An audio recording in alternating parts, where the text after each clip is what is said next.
Сәлеметсіз бе, Марзия Саметқызы? 1986 жылы қай оқу орнында оқыдыңыз?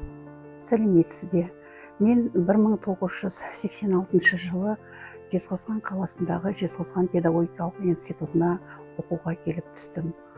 Неміс және ағылшын тілі пәніне. Сол күндері қандай оқиғаларды өз көзіңізбен көрдіңіз? 1986 жылы оқуға арман қуып Жезқазған қаласына, Балқаш қаласынан оқуға келіп түстім. Ол кезде облыс болып тұратын біздің қаламыз.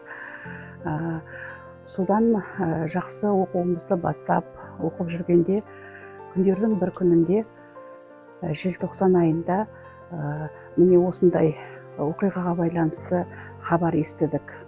Онда ол кезде мен мынау 6-шы мөлтек ауданда жатақхана болатын, сонда тұрдым. Түн ішінде жаңа студенттер дайындық жасайтын орын бар. Сол жерге жиналып, сабаққа дайындаламыз. Сол жерде хабар келді, тез жиналыңыздар деген. Жиналып, сол жерде лозунгылар жасадық. Содан барлық жаңа айтатын сөзіміздің барлығын қағазға жазып, жаңағы мұғалімдеріміз келе жатқан кезде оны тағып тастадық үстелдің астына. Ол жағдайдың барлығын біз енді келесі күнге дайындық деп жасадық. Себебі біз сол Қазақстанға басқа ұлт өкілі Колбин келіп қойылады. Біздің жаңағы Дінмұхамед Ахметұлы орнынан алынады, басқа ұлт өкілі қойылады деген наразылық білдіріп, соған қарсы сөздер дайындадық.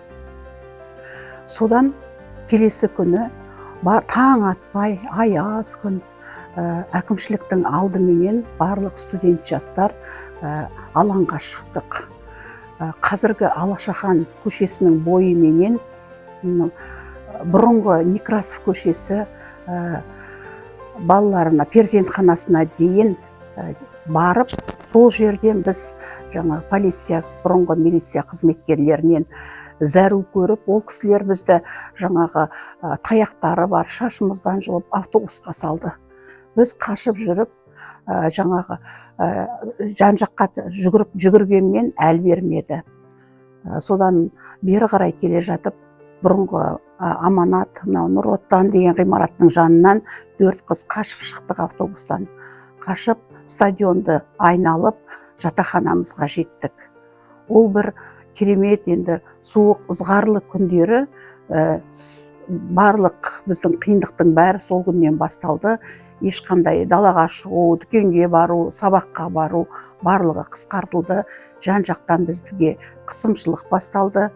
Сабаққа бірізбен барып, бірізбен қайтамыз, артық ешқайда жүріс-тұрыс жоқ. Сабаққа барғаннан кейін басқа ұлт өкілдерінен жаңағы мынау Д группасы болдық, тобы. Д тобы, это казахская группа, және біз ауыл балалары сабақты бастап Ich bin Student, ich studiere in der Жезқазған педагогischen Hochschule деп білгенімізді айтып келе жатқанда, дұрыс болсын, бұрыс болсын, басқа ұлт өкілдері енді setzen Sie sich eine, zwei деген сөздерді естідік. Оның мәніне дұрыс па, қате ма, оны тексеріп жатқан жоқ. Eine, zweiіміз көбейді, ұлтшылдық басталды, өте бір қиын уақыт болды. Және өзіміздің жаңағы басшыларымыздың барлығы қайта-қайта қолхат алып, жиі жинады. Оның арасында жаңа ауылға, үйімізге хат жазып жіберген. Әкем оны естіп, ауылға барғанда, әй баламай деген бір ауыз сөзі мені жерге бір әкемді жерге қаратқандай болдым. Содан міне біздің осы уақытқа дейін осындай бір жүрегімізді жаралған ауыр жағдай тас болып қадалып қалды. Енді осы күндер артта қалды деп ойлаймын, бүгінгі күндері.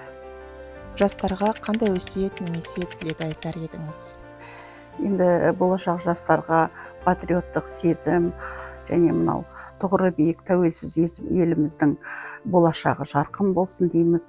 Еліміз аман, жұртымыз тыныш болсын, жастар бақытты болсын, біз көргенді көрмесін деп тілеймін. Марзия Саметқызы, сұхбатыңызға көп рахмет. Жастарға беретін өнеге өсиеттеріңіз көп болсын. Рахмет, сау болыңыздар.